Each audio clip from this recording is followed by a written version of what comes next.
Packers get some great news heading into the 2025 offseason that we will talk about in this video. We've already talked about in previous videos how they have a lot of cap space heading into this offseason, and that number is only going to get bigger as they restructure some contracts and or drop some players.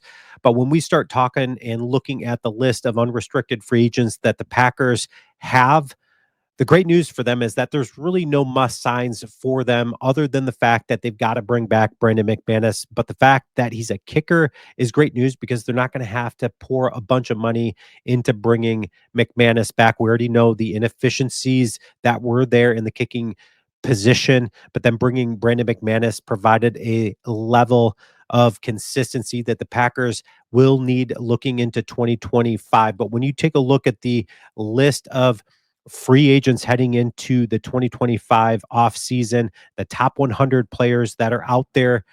Guess how many Packers there are on that list? Zero. Doesn't mean that the Packers don't have good players that are going to be hitting the free agent market. It just means that the Packers are the youngest team in the league, and the players that are set to hit the free agent market are not must signs.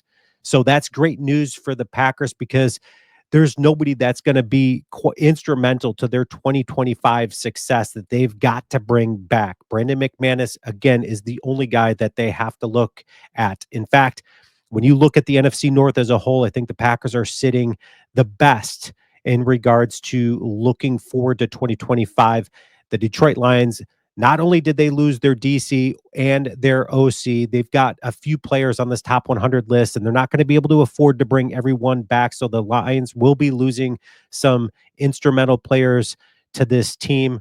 And then you look at the Minnesota Vikings and that quarterback position, and they've got Sam Darnold there and the question marks around that. Do they throw a bunch of money at Sam Darnold, or do they look to their rookie quarterback, J.J. McCarthy, who hasn't proven anything yet? So there's a lot of question marks around that team, and also whether they bring back Aaron Jones or not. They may have to sign him to another 1 year, throw some money at him.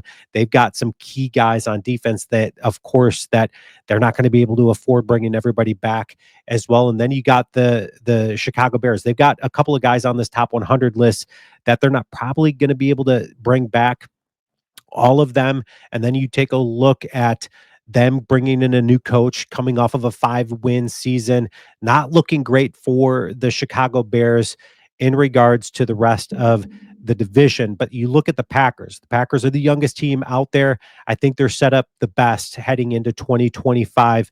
And you take a look at the biggest need on this team. What is that need heading into the 2025 offseason? Well, it's the cornerback position. So heading into 2024, so before the season began, they started ranking ahead of the season the best cornerbacks out there. On that list, you had Jair Alexander at that number 7 seed.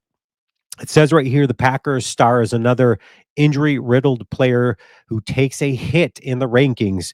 Jair earned a 91.9 PFF grade from 2020 to 2022, the league's best mark over that span. He needs to show that he can stay healthy in 2024, and he's now missed a large portion of the last 2 to 3 seasons. Okay, so we know that now it's 3 of the last 4 seasons because he had 10 games that he was gone this season from the Packers season. In fact, we've talked about it before that he hasn't played against Detroit since 2022. That's inexcusable when you start talking about the talent and the amount of money that you are throwing at Jair Alexander. So the inevitable is happening. In fact, there was an article that came out here. It's absurd, but it says the Packers blockbuster idea swaps Jair Alexander for 140 million, 3-time All-Pro. Who is that? Well, take a look at this right here. It says on Monday, A to Z Sports proposed a radical trade idea that could swap the Packers Jair Alexander for Davante Adams. I think it's absolutely absurd. I think it's one of the dumbest proposals I've seen yet, because when we had mentioned about bringing Davante Adams back to this team, that was, of course, assuming that the Jets were going to cut ties with them. But now that Aaron Glenn is there, things have changed. Players are talking about wanting to buy into what Aaron Glenn could potentially be doing there in New York. Aaron Glenn has already made it known that he wants Aaron Rodgers back. Then, of course, Davante Adams would probably be staying back.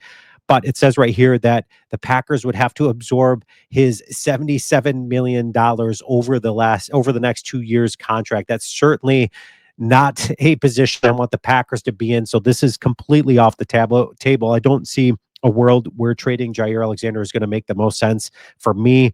Saving the amount of money that they would be able to save in like 17 plus million by cutting him after June 1st is going to be probably the most ideal for this Packer offseason. Okay. So when you look at the free agent top 100 list out there, well, the great news for the Packers is that there's quite a few corners out there on the list. We're going to go by them in order. Okay. So DJ Reed is the top rated corner on this list, on this top 100 list heading into this offseason. Of course, DJ Reed may end up staying because Aaron Glenn is a defensive minded coach. So he may end up wanting to see what he can do there. Of course, the Jets are going to have to be able to afford this dude. He had 46 solo tackles, 1 sack this offseason, no interceptions, but DJ Reed is really high on my list for the Packers to go out there and try to get and replace Jair Alexander with. Okay, so Charvarius Ward is another guy out there that is number 2 on this list. He's 28 years old. He's coming off of a season that was kind of quiet, 31 solo tackles, no sacks, no forced fumbles, and no interceptions. Of course, this San Francisco team just really struggled all season long. It doesn't mean that they're not talented. They're incredibly talented. Of course, they bring in a great defensive-minded coach there, so they may end up retaining Charvarius Ward, but I don't see him staying in San Francisco. I see him going elsewhere, so this could be one of those guys that the Packers are certainly looking at. Rasul Douglas is another guy out there. He's 3rd on this list. He's 30 years old. I don't like this. I don't want him coming back to Green Bay. He's super good, but he's getting up there in age. He had 1 forced fumble, 39 solo tackles, no interceptions, no sacks. Okay, so Rasul Douglas, of course, would be an option, but I don't like him coming back to Green Bay. Personally, Carlton Davis III is super talented. I hate taking on any Detroit Lions, but the Lions are certainly in jeopardy of losing him and a few others that we had talked about. But 40 solo tackles, 2 interceptions, 1 forced fumble. This dude can play. We all know that. He's 28 years old. This would be a great signing for the Packers to go out there and get Asante Samuel, young, probably the best player on there as far as age-wise goes, but I don't want him in Green Bay. He's not a great tackler, so I don't really like this pick for the Packers as far as unrestricted free agents out there. Of course, he's coming off of an injury that kept him out, a shoulder injury. I think he was out. I think he only played 4 games this season, 11 solo tackles, and then blanketed the rest of the way. Close to number 1 on my list, you can make DJ Reed and then Byron Murphy are my number 1s on this list of guys that the Packers have got to look at in signing. They're going to cost a hefty price tag out there, but 6 interceptions on the year, 53 solo tackles, 1 forced fumble. He is certainly quite the player. I love Byron Murphy. I would love to see him in green and gold. And then you've got Mike Hilton, 30 years old, of course, getting up there in age. So the Packers might be able to get him for not a whole lot of money. So this might be a guy that they look at in the interim to replace Jair, 38 solo tackles, 1 interception. Stephon Gilmore, this isn't even a guy that's on my list, but 34 years old, and that's the major reason why he had 1 interception, 39 solo tackles, but Gilmore is getting up there in age, certainly a guy that the Packers should overlook. Jonathan Jones, from New England, 31 years old, again, getting up there in age as well. I think the Packers, unless they're able to get somebody like this for relatively cheap, I think they should look past this one as well. So then it leaves, what about the corners in the draft? 'Cause I think the Packers, it's inevitable that they've got to cut Jair Alexander. I think they got to sign one of those guys that we just mentioned. Leave your comments. Let me know who you would love to see in Green Bay. Of course, being realistic because the Packers don't have all the money in the world.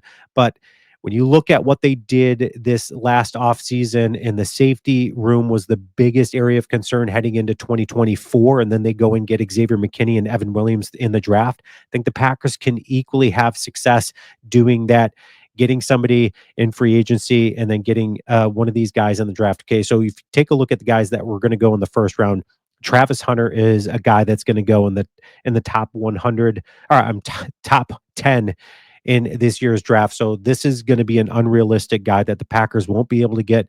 Will Johnson out of Michigan. Of course, this dude can ball out and play. He's projected to go about that 15 range to probably Atlanta.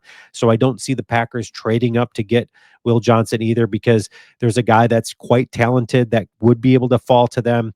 In fact, he's slated to go to Minnesota as it stands right now, number 24, so just ahead of Green Bay. So Benjamin Morrison, I really like this guy. The Packers could go out and get him in the first round if he's the best available guy out there, or they look to an edge rusher with the first round pick. So depending on which route or who's best available on the board for Brian Gutekunst will depend on who the Packers try to attack. Maybe they look to day two for an early pick.